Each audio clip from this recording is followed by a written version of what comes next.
Magandang gabi po sa inyong lahat mga kaibigan at sa pagkakataong ito is meron na po akong tampok na video sa inyo saan si Angel Santos naman ang nagtanong kay Mark Umbao. Ano kaya ang kahihinatnan ni Mark Umbao sa mga mabibigat na mga tanong ni Angel Santos sa kanya? Kaya sa mga bago pa po sa aming channel, please po don't forget to hit the subscribe button at ang notification bell para maging notified kayo sa bawat video na i-upload ko sa channel na ito. Huwag nyo rin po kalimutan na huwag nyo pong i-skip ang mga ads na magpo-pop out sa aming YouTube videos. Maraming salamat po at huwag na po natin patagalin. Simulan na po natin.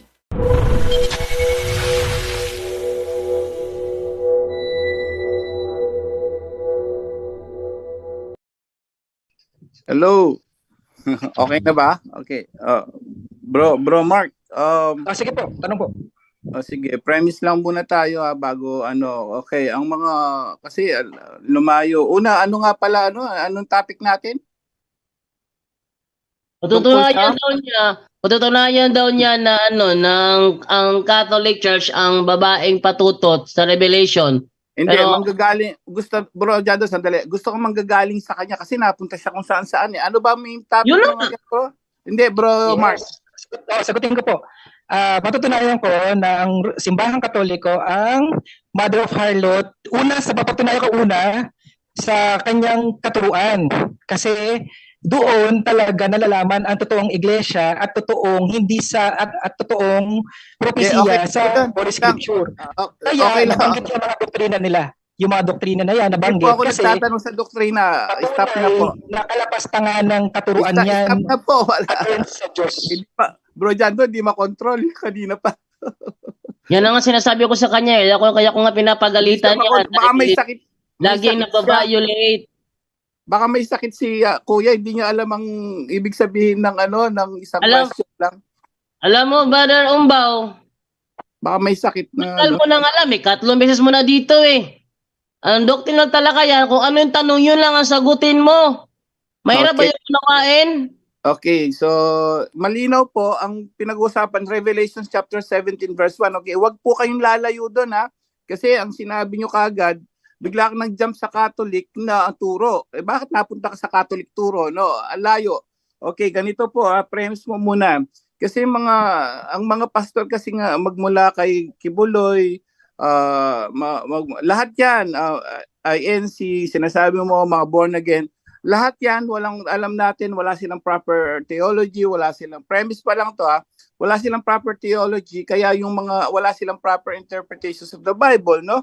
Kasi kailangan mo talaga ang libro, hindi siya basta-basta binabasa. Kahit anong libro yan, kahit sa school, ang libro kailangan may magpapaliwanag. Kahit sa mga estudyante, tandaan mo yan kapatid, ang anak mo, hindi ka pwedeng magpaaral ng anak na bigyan lang yan ng libro yan. May magpapaliwanag. Sa spirituality, they call it theology. Lahat yan, walang proper theology, mga sulpot na sekta, no? Walang proper interpretation, walang proper interpretations of the Bible. Ngayon, pag tinanong mo sila, ito sinasabi lagi nila, paano ka, bakit ikaw naging totoo? Ano sinasabi nila? Sino nagsugo sa'yo? Anong sagot nila? Ang Diyos. Okay? Premise ito, ang Diyos. Ang Espiritu Santo, sabi nila, no? Lahat yan sinasabi kasi wala silang apostolic succession. Ngayon, dito po tayo, bago tayo let's focus on the Revelations, chapter 1, verse 17, verse 1. Yung diretso hanggang 18 yon. Let's focus on that. But, i-confirm ko muna sa iyo, bro. Sabi ng mga sulpot, lahat sila. Ang sabi nila, wala silang proper theology, wala silang proper interpretations of the Bible kasi walang proper theology study. Ang sabi nila, ang nagtuturo lang daw sa kanilang interpretations of the Bible, Espiritu. Ayan, or Diyos. Tanong, confirmation lang po, Bro Mark, ikaw ba'y nag-aral ng proper theology study para maging proper interpretations ang Biblia o wala kang proper theology study?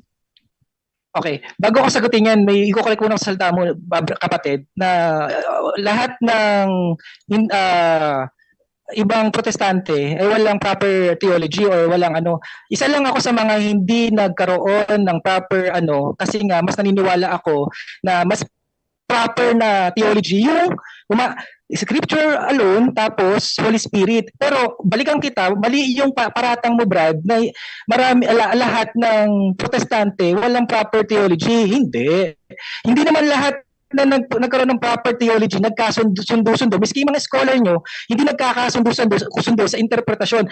Kaya hindi ibig sabihin na may scholar na paniniwalaan tayo ay totoo na kasi sila nga ay nagsasalungatan. Ngayon, aamin ako na bumase ako sinunod ko kasi yung daan na dinaanan ng mga apostoles. Wala silang proper eh.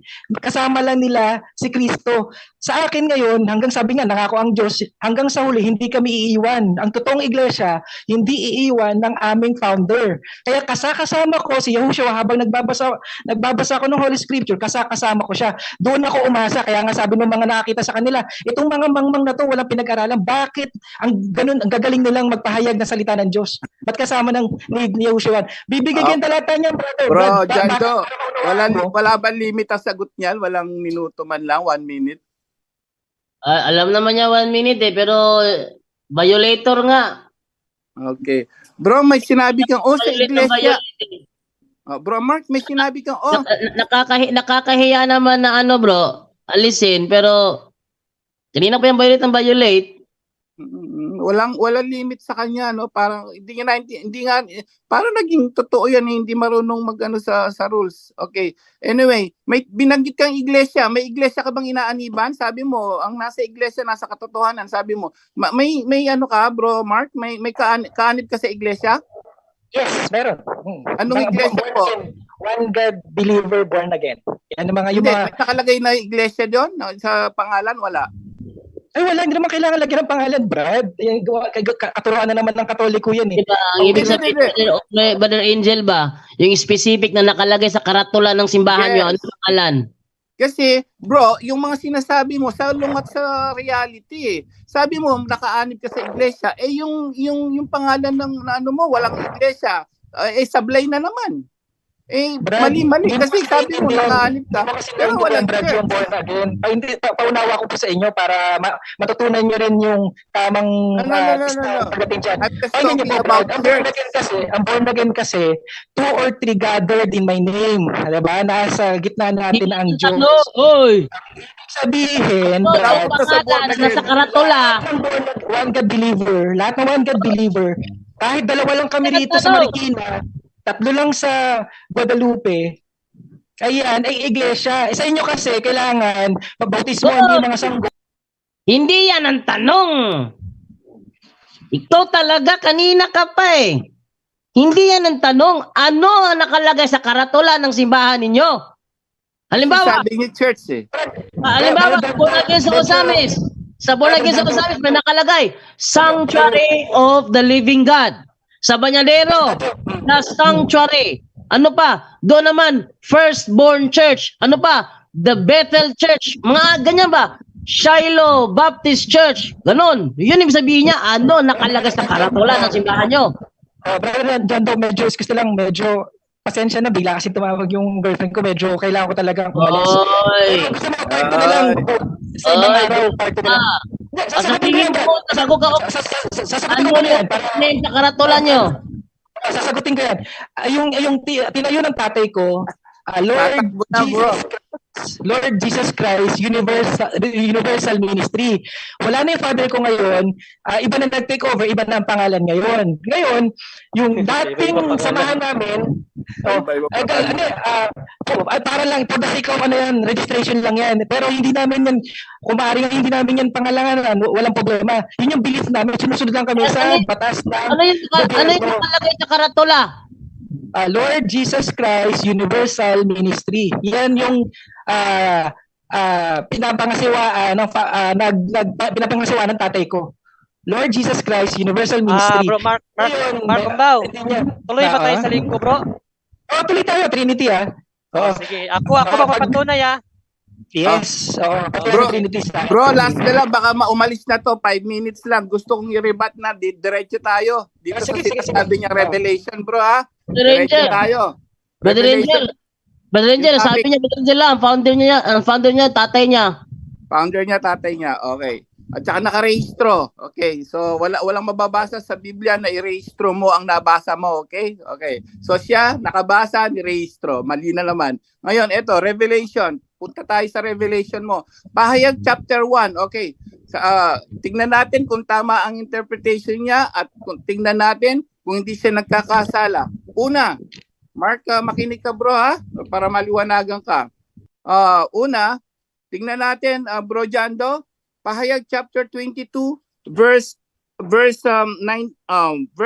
na, yung mismong we're talking about pahayag. Itong libro 22, ng Apocalypse. 22, 19? Yeah.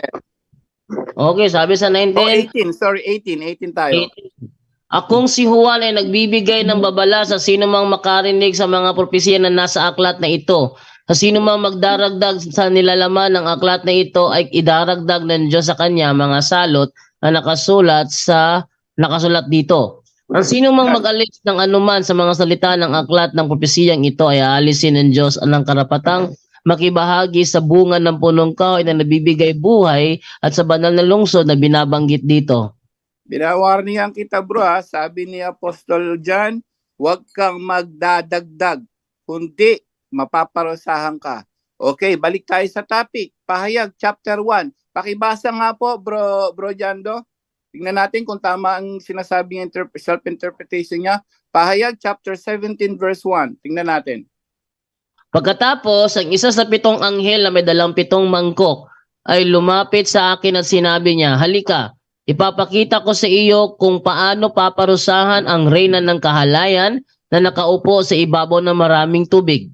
Lahat ng nakikinig ngayon, makinig po tayo. Tingnan natin ang interpretation ni Mark kung tama ang interpretation ni Apostol John.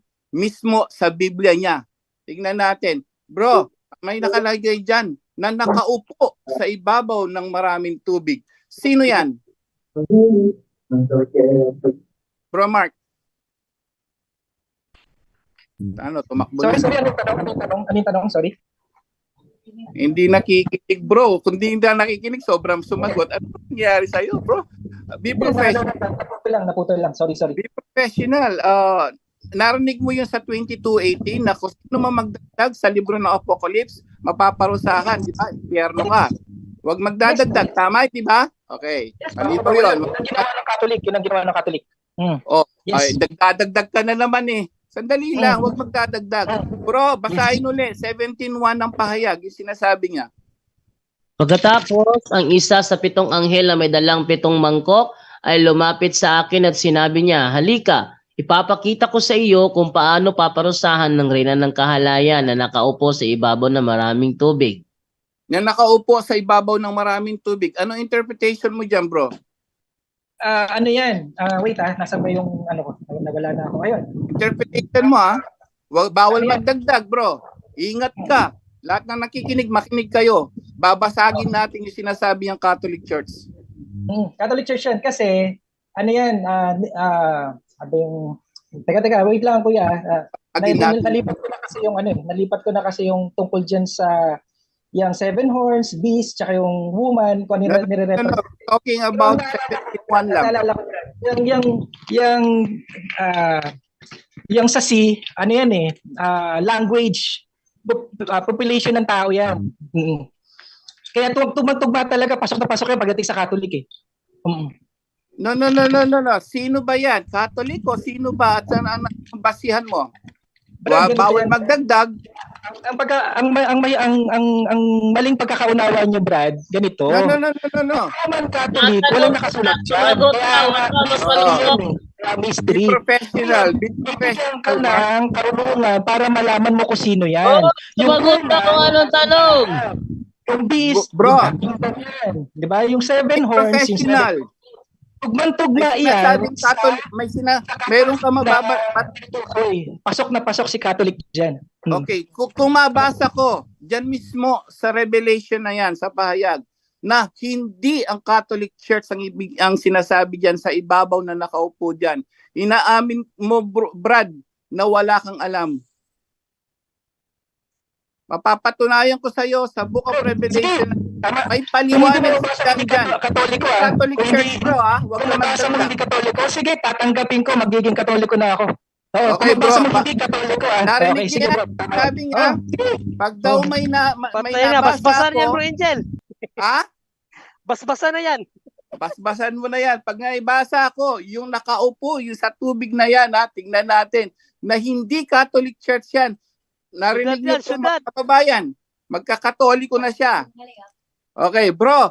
Basa. Ilagay mo sa 17 verse. 18. Tingnan natin ha. Hindi. First, 15. Nakaupo. Unahin natin muna yung 17:1. Pahayag 1, Tagalog para mas malinaw.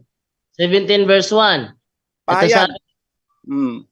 pagkatapos, ang isa sa 7 anghel na may dalang 7 mangkok ay lumapit sa akin at sinabi niya, halika, ipapakita ko sa iyo kung paano paparusahan ang reyna ng kahalayan na nakaupo sa ibabaw ng maraming tubig. Ang sabi Nakaupo. niya, ang sabi Ito niya, mo lang. mga Nakaupo, lingwa ha? daw yan. Letra Oh, por nakaupo. letra. Sino ba yan? Pahayag 17:15. Sino ba yan? Catholic Church? Tingnan natin. Sinabi rin sa akin ng anghel, ang nakita mong tubig na kinaupuan ng babae mga lahi, Mga lahi. Tuloy. mga bansa, At mga at mga wika. nasa ng Catholic Church yan, bro, nasa ng Catholic pwede Church sumagot? yan. Pwede naman mo sumagot, Brad? Oh, Dyan, eh, tanong, asa ng Catholic Church yan, paliwanag yan.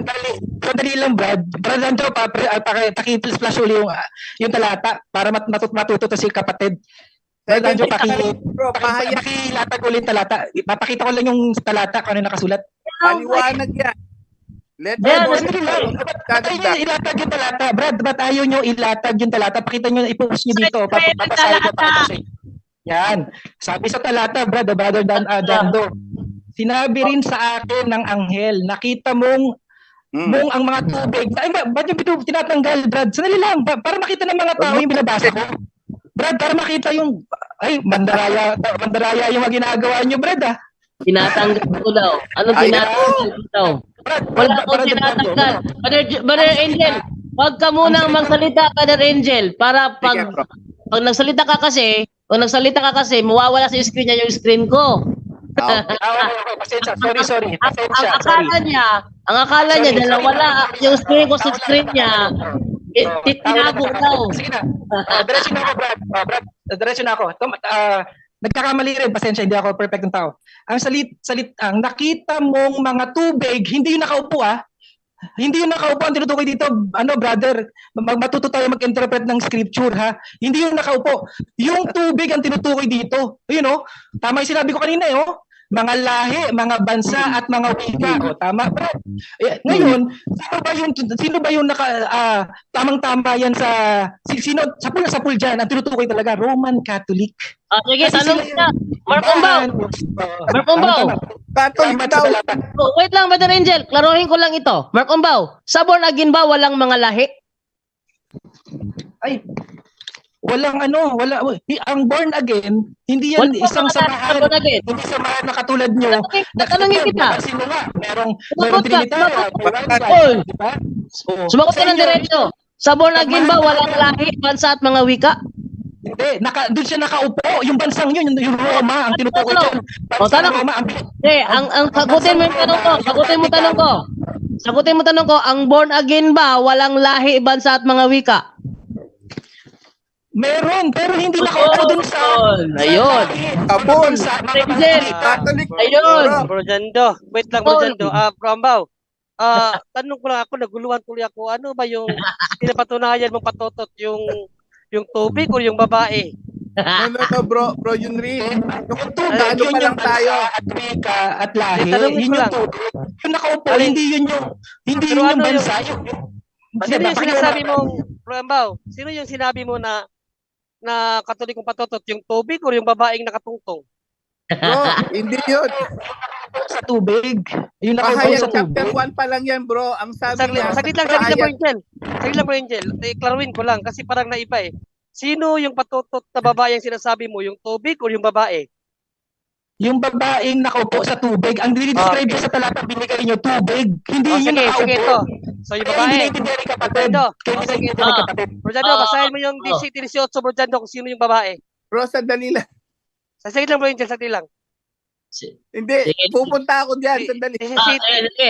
Pupunta sige. na si Pupunta na Sige, si sige, Angel sige. dyan. Pupunta si Angel dyan. Sige, Sige. Brother Angel, go ahead.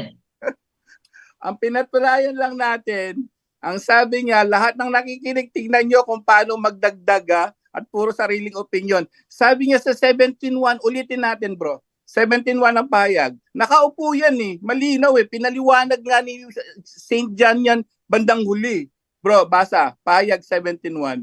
Bro, ang ibig sabihin ni Mark Umbao doon, Ah. yung nakaupo doon sa tubig na in-explain sa verse 15, yung nakaupo sa tubig, yung babae.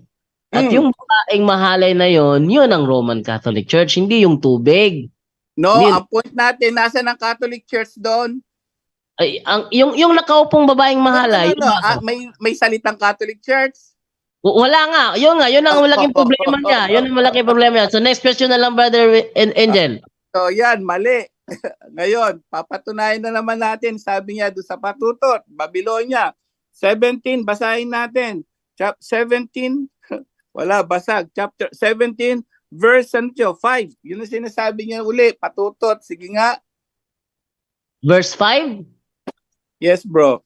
O sige, verse 5. Ito sabi sa verse 5. Nakasulat sa kanyang noo ang isang pangalang may lihim na kahulugan, ang tanyag na Babylonia, ang ina ng mga nangangalo niya at ng lahat ng kahalayan sa lupa. Bro Mark, yan ba yung sinasabi mo na patutot na Catholic Church? Yes. Tama, Yes, tama. sabi mo, na naman. Yes. Okay, yes, sabi mo, napakalinaw yan. Eh kung mapapatunayan ko na naman, yan ay hindi Catholic Church. Babalik ka na sa Katoliko. Oo, sige na. Oo, patunayan mo na. 17, 18. Tingnan mo, sino ba yung babaeng nakita niya? Natanyag na lungsod. Ay, natanyag dyan. Ang babaeng nakita mo ay ang tanyag na lungsod na may kapangyarihan sa mga hari sa lupa. Tanong, may Catholic Church na kalagay o wala? Wala. Kaya nga, ano sabi niya? Tanyag ko. Roma yung Roma. Kaya nga Roman Bro. Catholic kayo. Roma may lugar eh. Tanyag Tama yung ka lupa na. yung Vatican, tanyag na tanyag talaga eh. Roma. Tanyag. O yun talaga Bro. talaga sa Katoliko eh. May nakalagay Catholic Church o wala? Ay, Brad, wala. Parang Trinity lang yan. Wala. Hindi ko mapigil. Hoy, basahin na talata ha. Basahin na oh. Sabi to, ang babaeng nakita mo ay ang tanyag na lungsod na may kapangyarihan sa mga hari sa lupa. Lungsod, paano naging church yan? Naintindihan mo ba yung lungsod? Lungsod yan eh. Anong City lungsod ba? Church. Oh, anong lungsod ba Basta, ang may kapangyarihan sa mga hari sa lupa? Vatican? Vatican City. church? Sakto-sakto. Saktong-sakto. Church? Diba? Oo. Uy, ano sakto? Yan ang pinaka... sige, wait lang, Mark Umbao. Mark Umbao. Roman Catholic. Mark Umbao, sabi mo kasi saktong-sakto. Ang katunayan, dito sakto eh, pero para meron siyang ebidensya. Nasaan ang ebidensya mo na ang Catholic Church Vatican ay may kapangyarihan sa lahat ng hari sa lupa? Saan Yes. sa ebidensya mo? Oo, yung influence niya. Influence. Hindi. Kapangyarihan. Ano siya? Siya ang may hawak. Parang hindi pa yan nagagana, pero makikita niyo na yung kapangyarihan. Influence is not a power. Oh, Tanongin mo, influence na. parang hindi pa nagaganap yan. Maring sa... Wait lang. Maring sa... Pag-upo Ubaw, ng makinig. Ubaw. Makinig ka muna. Dahil sabi mo, influence ng Katoliko ang tanyag. Kailan na-influensya ng Katoliko ang Muslim? Oh, ayan. Ngayon, makita mo sa tingnan niyo yung tatlong tore na ginagawa sa Middle East yata yun. Nakita mo yung influence niya, kung gaano siya ka-powerful. Kita mo, pinag-iisa niya no, yung religion. Ganon na talaga ka-influence. At yung power, baka hindi niya naintindihan na influence ay power. Baka hindi niya naintindihan yan, Brad. Ang influence ay power. Pero ba, mga kapatid, mga Bro, last. question na kasi. Medyo, Alam mo ba, alam mo ba nga hanggang ngayon? Alam mo ba hanggang ngayon kaming mga Catholic defender nakikipagdebate pa sa mga Muslim? Alam mo ba yun o hindi mo alam? Alam! Saan ang Nakikipag-debate nga tayo. Saan ang influence doon? Ayun no, Ikaw ba makikita na- mo na yung ikaw? Tanong, ikaw, na-influencehan ka ba namin? Yung mga ibang protestante, yung Christmas, Ikaw, yung na-influencehan ka ba namin? mahal na Ikaw, araw, na-influencehan. yung mga Ikaw, na-influencehan ka ba namin? Trinity, yan ang matindi, yung Trinity. Na-influencehan ka ba namin? Provincial ka ba namin? Hindi ibig sabihin lahat, hindi lahat may influensyahan, pero matanyag, talagang malawak ang influence niya. Sino ba ang gumanap niyan? Sino ba may pinakamakapangyarihan na religion? Hoy! Katoliko. Hoy! Makinig ka. Ito. Ang babaeng nakita mo ay ang tanyag na lungsod na may kapangyarihan sa mga hari sa lupa. Catholic Church ba yan?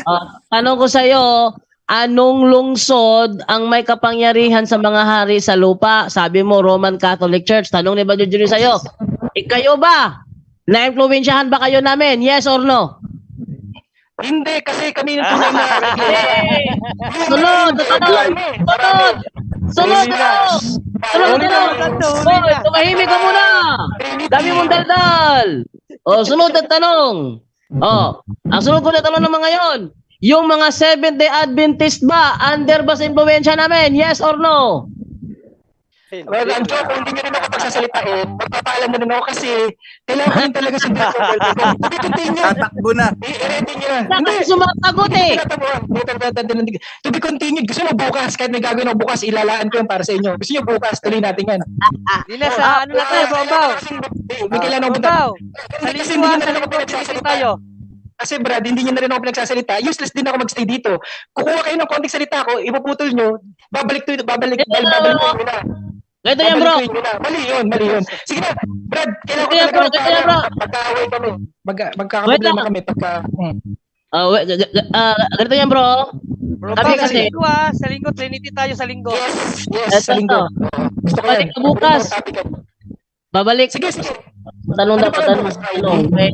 May gusto mong may gusto daw patanong daw dito.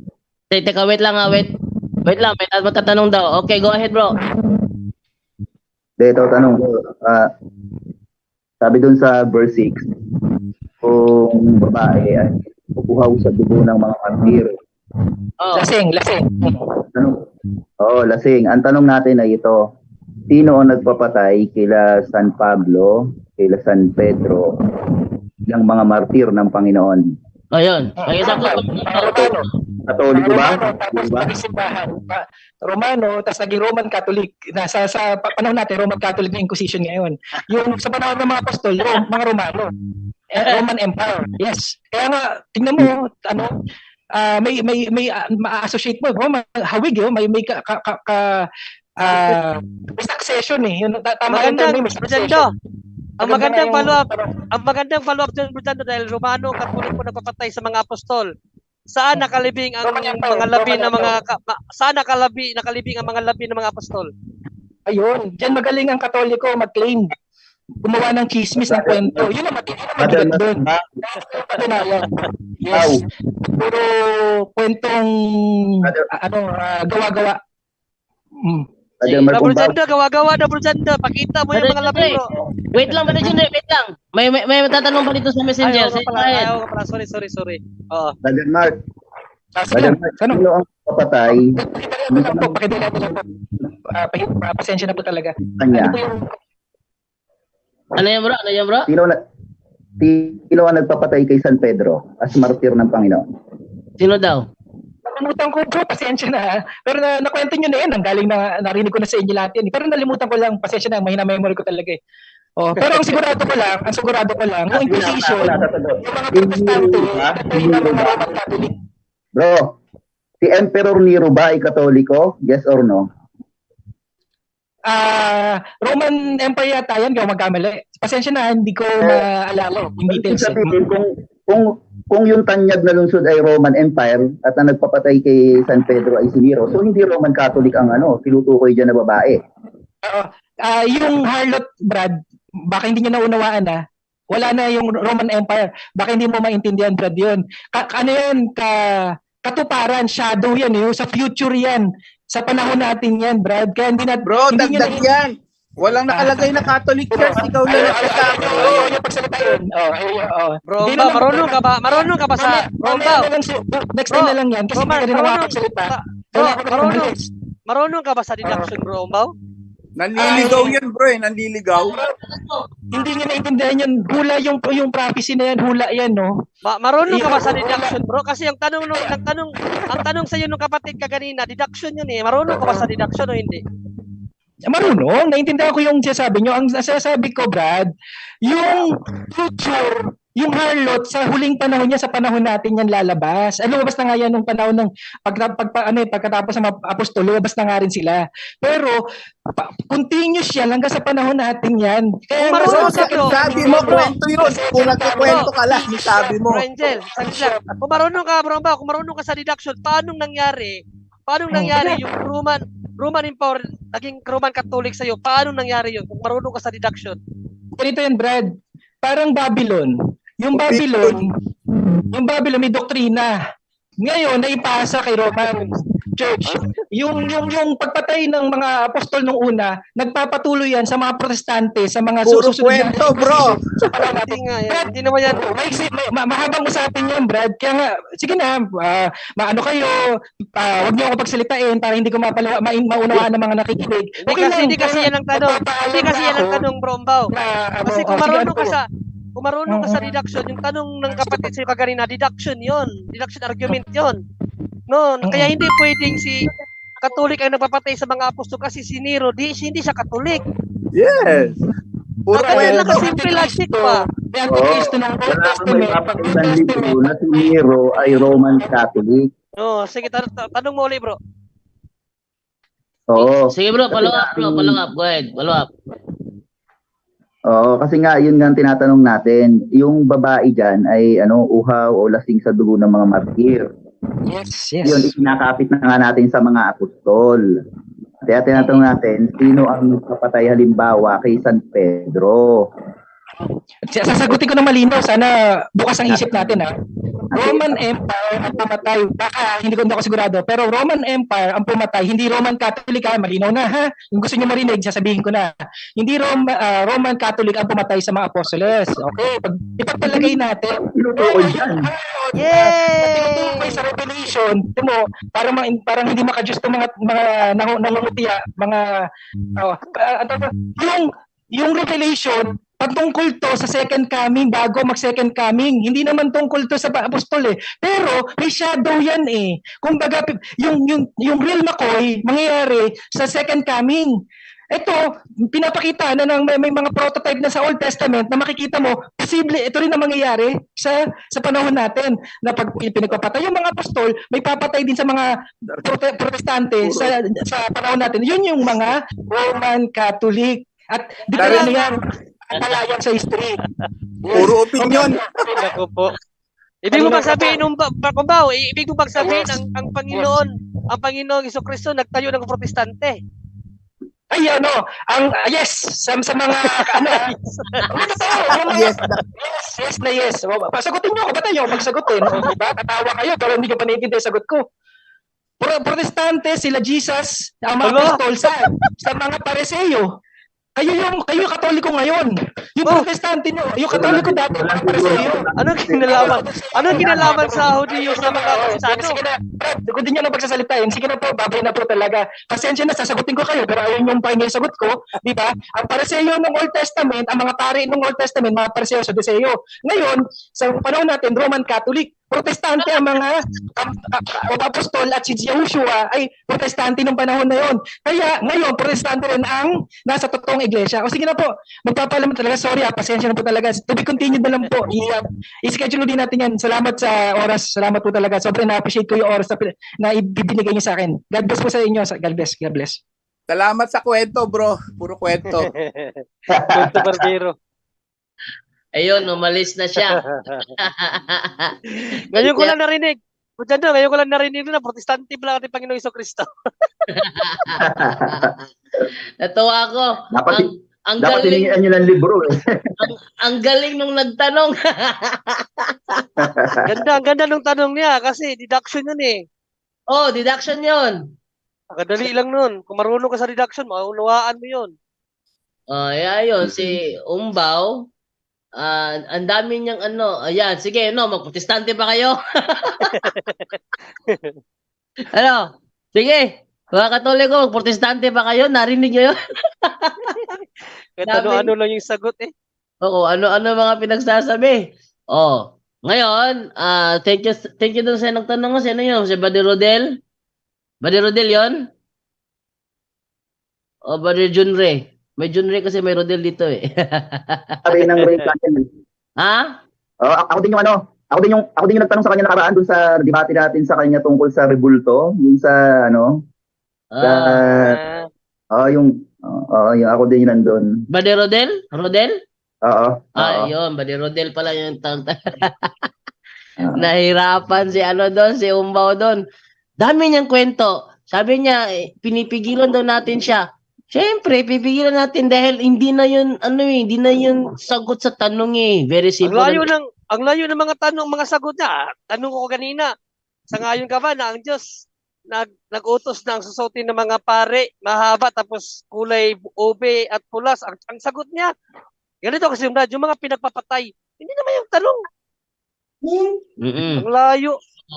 So, doon pa lang, ngayon sa buko doon pa lang is na ano na si ano doon, na nagiba na si ano doon, si Mark Umbaw doon sa ano ng isa dahil nagipit siya kay Rodel.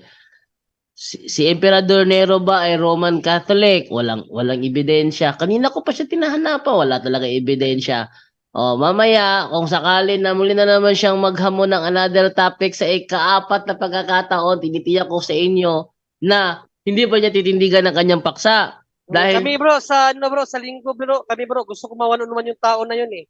Trinity kasi, binabanatan niya yung Trinity eh. Ayun po, natapos na lang po yung ating episode ng gabing ito is hindi talaga sumasagot sa tanong itong si Mark Umbaw. Panay iwas. Ang ginagawa niya is moving the goalpost para magtatanong siya, pag nasagot na, biglang lilipat. Ngayon, yung mga atake niya, pag tinanong sa kanya, sasang-ayon siya, tapos bigla na naman tatalon sa iba. So, yun ay isang palatandaan ng pagkabigo, pagkadurog nitong si Mark Umbaw sa talakayang ito. So, mamayang gabi po, abangan po ninyo, punto por punto.